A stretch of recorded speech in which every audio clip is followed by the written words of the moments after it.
waiting for one more member to come in. That way, because this Board of Adjustment, you have to have four, at least four, for approval.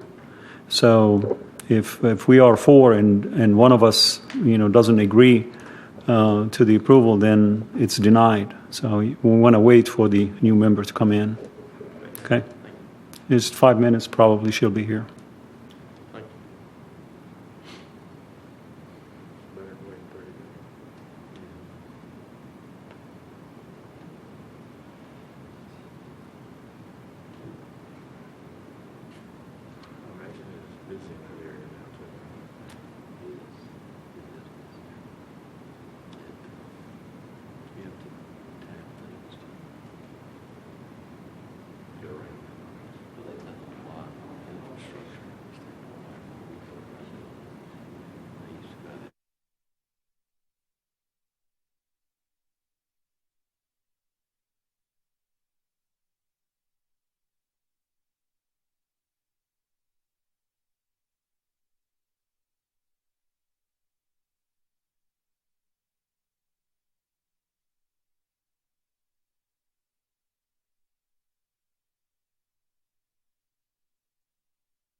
So it's now 6:21, and we're going to call the meeting to order, please. And let's pledge allegiance to the flag. I pledge allegiance to the flag of the United States of America and to the republic for which it stands, one nation, under God, indivisible, with liberty and justice for all.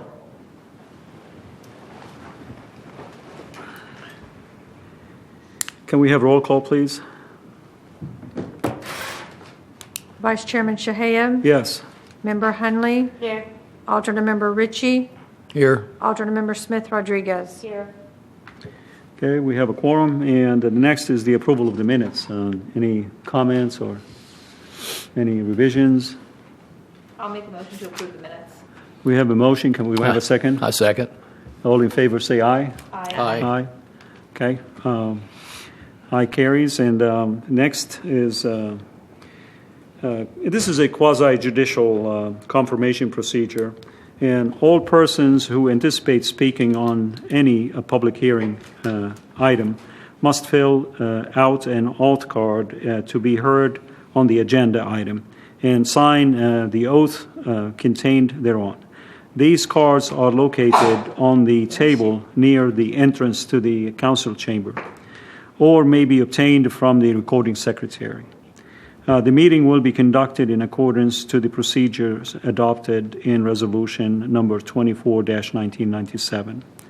Those speaking in favor of the request will be heard first. Those opposed will be heard second. And those who wish to make a public comment on the item will speak third. The applicant may make a brief rebuttal if necessary. A representative from either side, for or against, may cross-examine a witness. Anyone who speaks is considered a witness. If you have photographs, sketches, or documents that you desire for the commission to consider, they must be submitted into evidence and will be retained by the city. Please submit such exhibits to the recording secretary.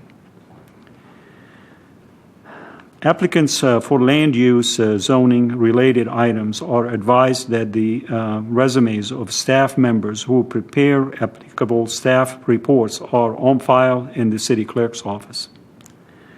Now, we have consent agenda. We don't have anything. Old business, we have none. A new business, it's various number 2-2017-1450 Shepherd Drive. Staff, could you tell us a little bit about this? This variance request before you is to allow for a reduced setback to Section 59-547B of the Land Development Regulations. The applicant is Rodney Honeycutt, and the property is located at 1450 Shepherd Drive. I'll just summarize the report that starts on page 12 of your packet. The PID, or Planned Industrial Development Zoning District, which is on this property, requires a 100-foot setback for the perimeter of the district. The building expansion that's being proposed would encroach into that setback, and so the applicant is requesting that setback be reduced down to 50 feet. And that would be consistent with the standard setback for all parcels within that zoning district. So this is what he's asking for is a variance to a setback to the perimeter of the entire zoning district for the whole area, not just one particular property. So, but this variance request will be specific to this property. I'll explain what I mean in a moment, why there's a difference between the two setbacks. The future land use in the property is planned industrial park. Again, the zoning is PID. The surrounding zoning is industrial and planned industrial development. The property or lot is rectangular in nature and is adjacent to 2 public rights-of-way. The lot is approximately 10 acres in size and has about 750 feet frontage along Shepherd Drive and 650 feet of frontage along Grissom Parkway. The current use in the property is warehouse and distribution. I'll briefly go through the powers of the board in considering this variance. You need to consider whether there are special conditions and circumstances that are peculiar to the property, that there are special conditions and circumstances do not result from the actions of the applicant. Granting the variance request will not confer upon the applicant any special privilege. The literal interpretation of the provisions of the ordinance would deprive the applicant of rights commonly enjoyed by others. The variance granted is the minimum variance. The granting of the variance will preserve the spirit of the ordinance, and in granting the variance, the public safety and welfare must be assured. In no case shall the granting of a variance result in change of use, which would not be permitted in that zone, and that's not an issue here. The property was annexed into the city by Ordinance 45-1987 in the year 1987, and the city's light industrial M3 zoning district, which was in existence at that time, was applied to this property. The current building was constructed in 1988 using those zoning district standards in effect at that time. And those included a 35-foot setback for the front and 25 feet for corner side, rear, and side. The current planned industrial development zoning classification was then applied to the property during the citywide administrative rezoning that occurred in 1993. The PID zoning district was applied to the majority of the properties to the north and west of this property, while many properties to the south were placed in the industrial M2 zoning classification during the 1993 administrative rezoning.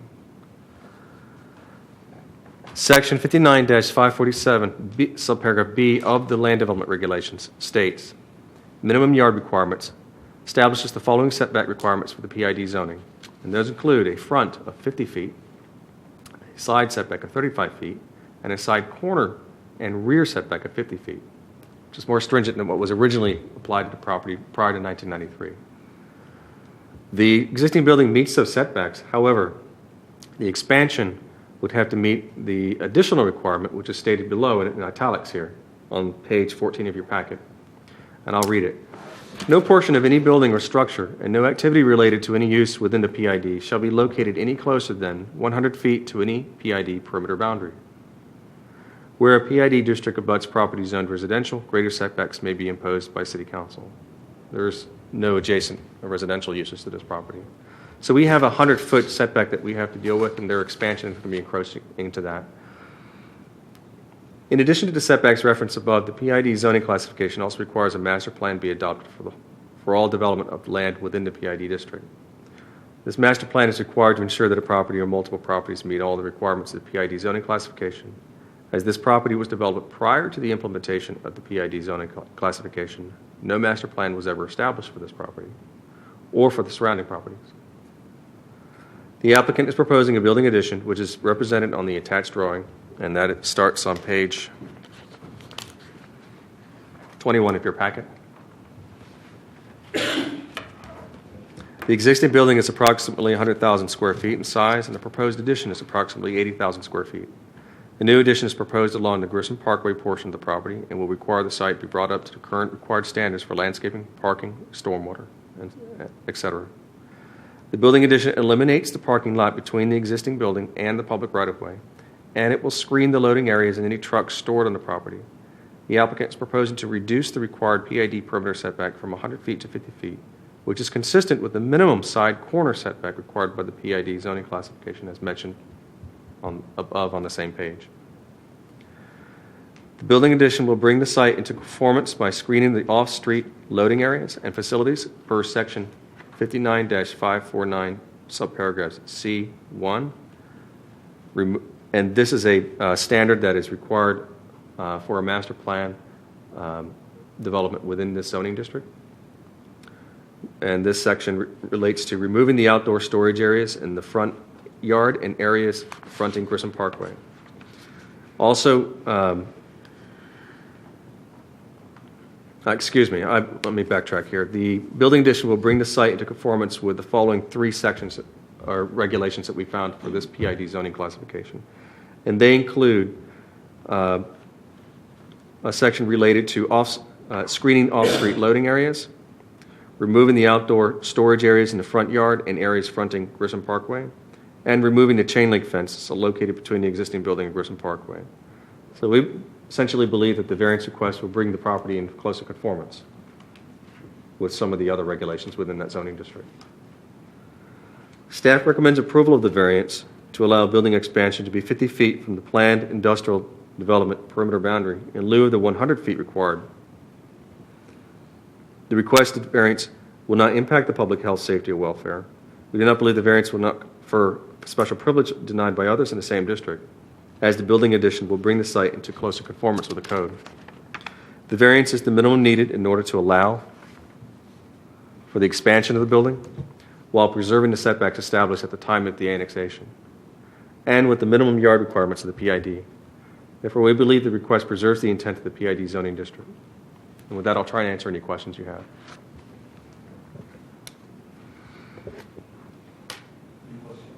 No? I have one, and it's pretty obvious. It says here, the new addition is proposed along the Grissom Parkway portion of the highway and will require the site be brought up to current required standards for landscaping, parking, stormwater. That will all come when the permit is issued. Is all that stuff is part of that, right? That will be reviewed during site plan review. And if there are any additional requests for variances during that review, such as if they needed variances or adjustments to landscaping requirements, like there may be an administrative process, or if not, they'll have to come back before you again.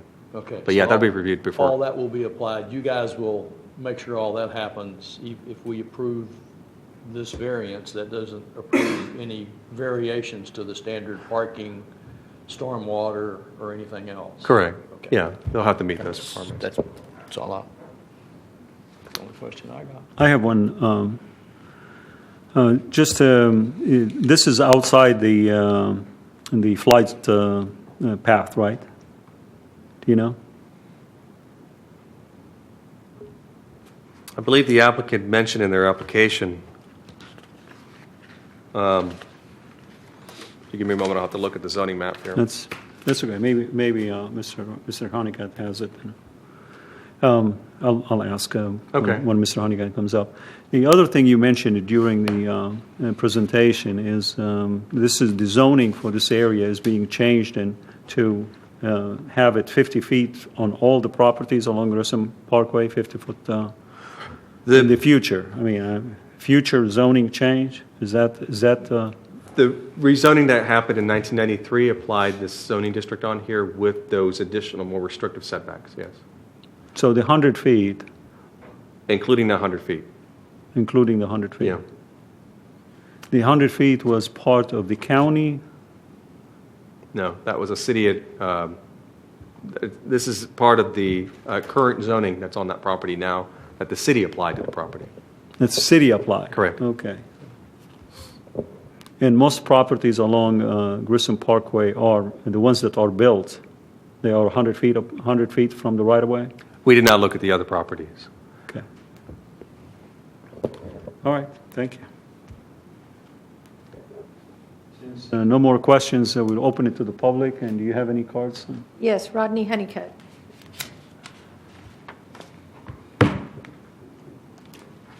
You have this in your packet, but I'll just put it up here.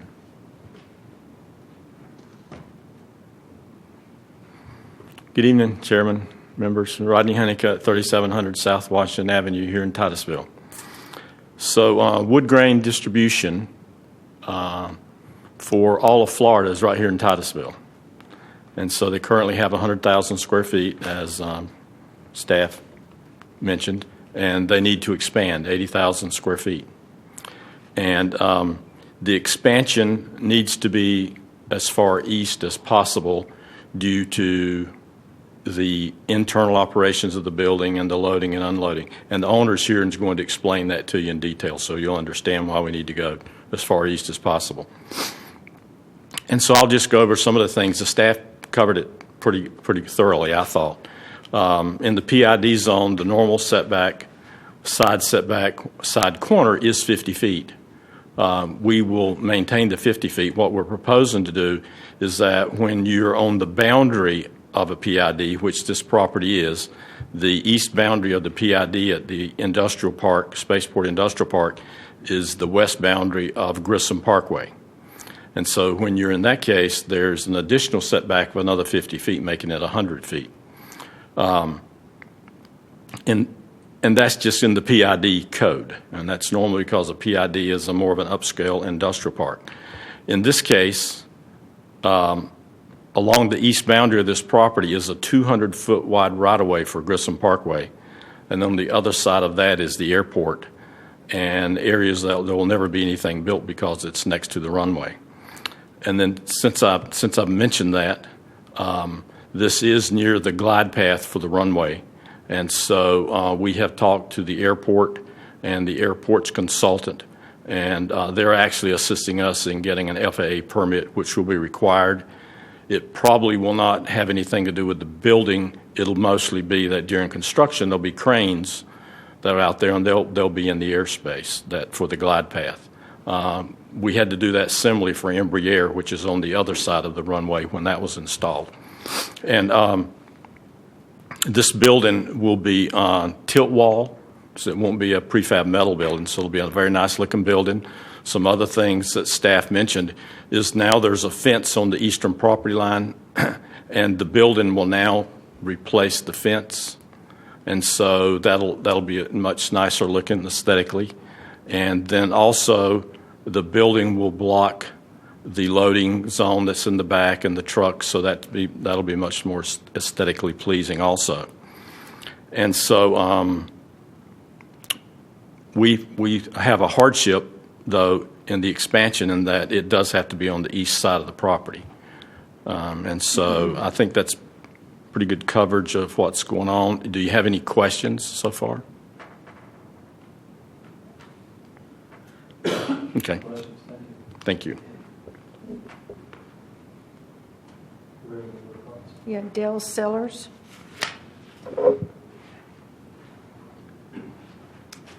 Thank you. I'm Dale Sellers with Wood Grain. The primary reason for moving over here is the space required for our tractor trailers to come in. We run 53-foot tractor trailers, and to be able to get them in and turned around.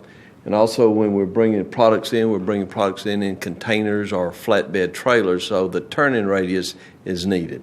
So this, again, as previously stated, will block all of that activity that you can visually see from the road. But by moving it this way, it provides that blockage. But if you go some other way, that will change, drastically impact our receiving and how we handle our trucks, both inbound and outbound trucks out of this facility. Our business continues to grow, and that's the reason we need this, and expansion here is why we're asking for it. Any questions of me? When is this going to happen? Do you have an idea? We are going to move on this as fast as we can, clearing all the permitting and all the other associated things that we need to do to get going on it. How about the employment factor on this? Are you going to increase the employees inside? We probably will. Our product is unique in that it's molding.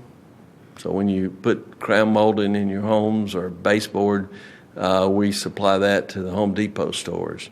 And we will, because we're also expanding our assortment of product in here. We do anticipate some. It's not going to be a major impact, but we would expect some additional staffing to support the new growth. No numbers, huh? No. We probably 1 to 2. Someone might differ with me on that, but if we stay productive and everything, 1 to 2 more people. And we probably, in the near term, will add at least 1 driver, maybe 2 drivers on the outbound side. Where does the manufacturing come from? It comes out of, we have a facility in Lenore, North Carolina. We have a facility in Albany, Georgia, Fruitland, Idaho, and that's where this product comes from. In addition, we have a mill in Chile, and we also get some product out of Brazil.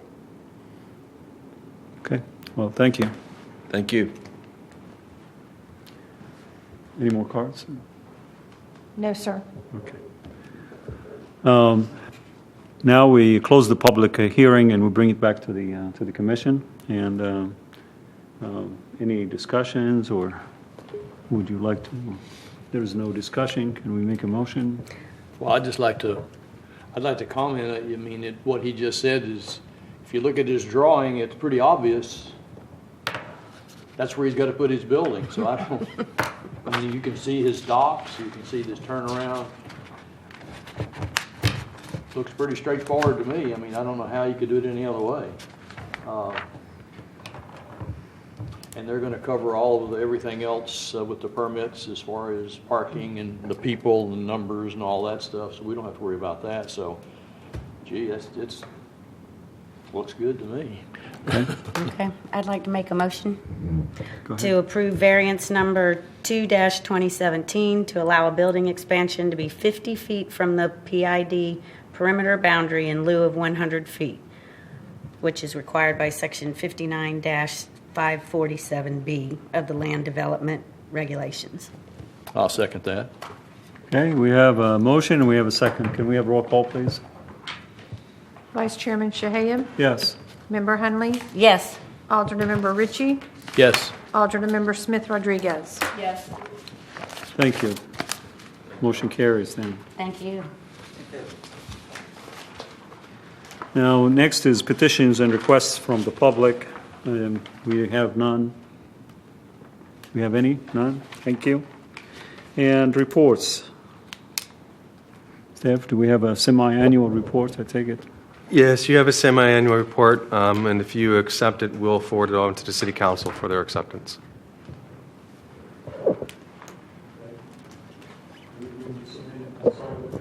In your attachment on page 23 of your packet, you'll see the semi-annual report for July and December 2016. If you accept it, then we will forward it on to the City Council.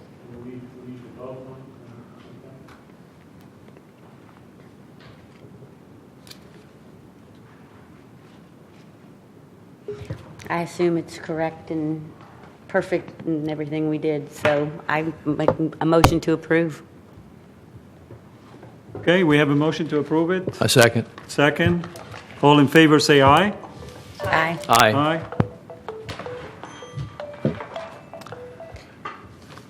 That's not good. Yeah. The ayes have it. Thank you. Thank you. The only other thing I wanted to mention tonight was at your last meeting, I told you about we were doing a code update and got it approved by City Council. Pretty much it's a reformatted code. I just want to spend 5 minutes of your time just kind of going over what I gave you, what you have in your dais. These are just excerpts of that approved code. It's not effective yet. It will become effective in April, barring any issues. But just so you understand, this is what we did. We took the land development code that's currently in effect now, completely reformatted it, streamlined processes, and really made things a lot easier to find things, basically. The first page here you'll see is just an example of a table of contents on one of those chapters. It's probably going to be the chapter you'll refer to most often because it has to do with zoning, has to do with the uses, permitted uses, conditional uses, accessory uses, and the standards of those uses, including the zoning districts. On the second page, you'll see a matrix, a large matrix. That's a use matrix. This is just an excerpt of that matrix. There's more pages to this. And you can see that if you want to find out what use is allowed in which particular zoning district, we've put it into a table format. And we tried to maintain what is currently permitted in the code, but just convert it over into this format now. On the third page, you'll see a new format for certain types of uses that may have conditions with them. I'm going to refer you to the fourth page where it says assisted living facility, for example. Those are currently allowed in the code. We just relocated them. There were a plethora of these versions of assisted living facilities throughout the code. This is an example where we combined them all into one place. And now it's all just one location now. And with all the conditions that someone would have to adhere to in one location as well.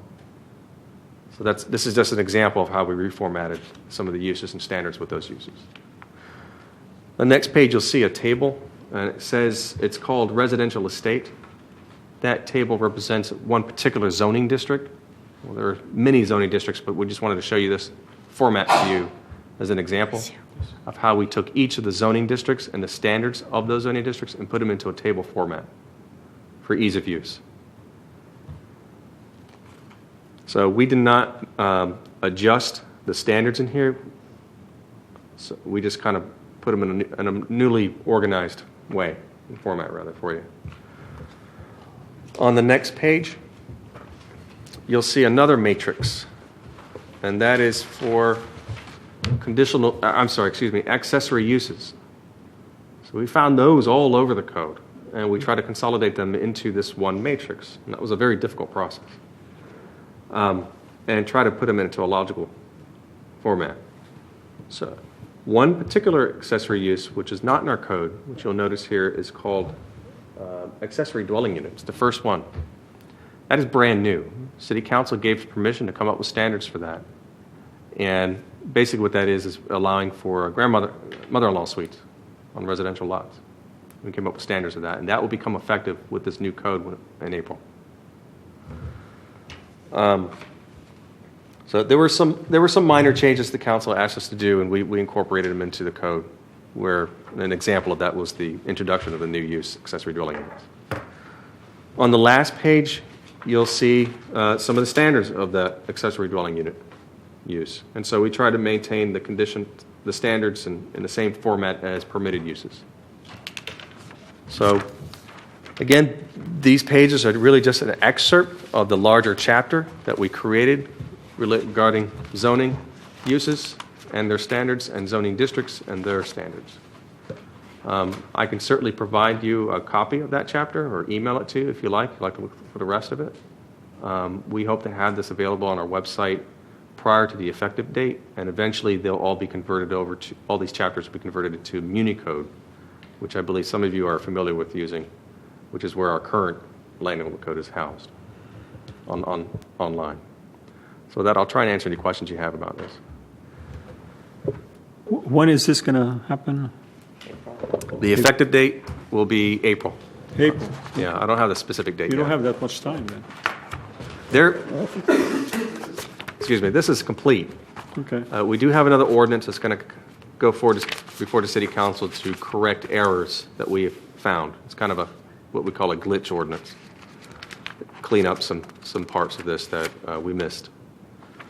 And hopefully we'll have that approved prior to that effective date. Okay.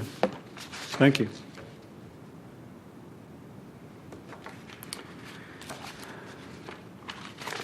What would be the difference between a C conditional and an L permitted subject to limitations? We found permitted, in some zoning districts in the current code, we found uses that were permitted by right without any conditions. We also found uses that were permitted with conditions. And so to distinguish the two in the matrix, the use matrix, we called one just P, permitted, and we used the letter L for permitted with limitations. So that's really the difference between the two. But they're both permitted by right as long and administratively. And then the letter C in the matrix indicates those uses that would have to have a conditional use permit, and you have to follow the conditions of that. So, the permitted subject to limitations, those limitations are stated, but the conditional use, that would be. Right. If you find any particular use, and you see in that zoning district, in one particular zoning district, it may have a P, it means it's permitted, all by right. With an L or a C, you would just keep going further down to the very last column on your right, and you'll see where the section number where those conditions are housed. Oh, okay, I got you now. And you can find more information. And that's that next page where the next page you'll see an example of where a particular use and the standards of that particular use. Okay. Okay. Any more questions from staff? Nothing? Can we have a motion to adjourn? Motion to adjourn. Second? Yeah. Brad, All in favor, say aye. I have no Motion carried. I just want to tell you, we don't have a meeting for next month. What? Apparently, we don't have an application for next month, so we don't have a meeting scheduled. We don't have anything scheduled for next month. Thank you.